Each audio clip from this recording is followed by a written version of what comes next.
ముందుగా ఎపిడైడిమైటిస్ లేదా ఎపిడైడిమో ఆర్కైటిస్ అనంటే టెస్టిస్‌లో వచ్చే ఇన్ఫెక్షన్స్‌ని లేదా టెస్టిస్ పైన ఎపిడైడిమిస్ అంటారు. ఈ ఎపిడైడిమిస్‌లో వచ్చే ఇన్ఫెక్షన్స్‌నే ఎపిడైడిమైటిస్ లేదా ఎపిడైడిమో ఆర్కైటిస్ అంటారు.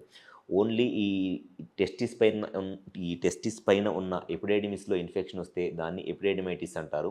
ఒకవేళ ఈ ఎపిడైడిమిస్‌లో పాటు టెస్టిస్‌లో కూడా ఇన్ఫెక్షన్ ఉంటే దాన్ని ఎపిడైడిమో ఆర్కైటిస్ అంటారు. రెండిట్లో ఇన్ఫెక్షన్ ఉంటేనేమో ఎపిడైడిమో ఆర్కైటిస్ అంటారు. ఓన్లీ ఈ ఎపిడైడిమిస్‌లో ఇన్ఫెక్షన్ ఉంటేనేమో దాన్ని ఎపిడైడిమైటిస్ అంటారు. లేదా ఓన్లీ టెస్టిస్‌లోనే ఇన్ఫెక్షన్ ఉంటేనేమో దాన్ని ఆర్కైటిస్ అంటారు. సో, ఈ 3 టర్మ్స్ కూడా సేమే.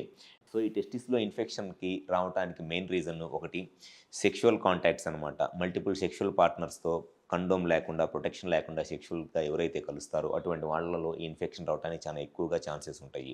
అండ్ సెకండ్ రీజన్ వచ్చేసి డయాబెటిస్, అంటే షుగర్ గనక కంట్రోల్‌లో లేకపోతే అటువంటి వాళ్ళలో కూడా ఈ ఇన్ఫెక్షన్స్ వస్తాయి. అండ్ కొంతమంది క్రానిక్ ఆల్కహాల్స్‌లో ఎక్కువగా స్మోకింగ్ చేసేవాళ్ళో లేకపోతే ఆల్కహాల్ తీసుకునే వాళ్ళలో కూడా ఈ ఇన్ఫెక్షన్స్ రావడానికి ఎక్కువ అవకాశం ఉంటుంది. అండ్ కొంతమందికి ఈ పెన్నిస్ పైన ఉన్న స్కిన్‌కి గనక ఇన్ఫెక్షన్ వస్తే ఆ స్కిన్ ఇన్ఫెక్షన్స్ వల్ల కూడా ఈ పెన్నిస్ పైన ఉన్న స్కిన్ ఇన్ఫెక్షన్స్ వల్ల కూడా కొంతమందిలో ఈ ఎపిడైడిమైటిస్ లేదా ఎపిడైడిమో ఆర్కైటిస్ లాంటి ఇన్ఫెక్షన్ రావడానికి చాలా ఎక్కువ అవకాశం ఉంటుంది.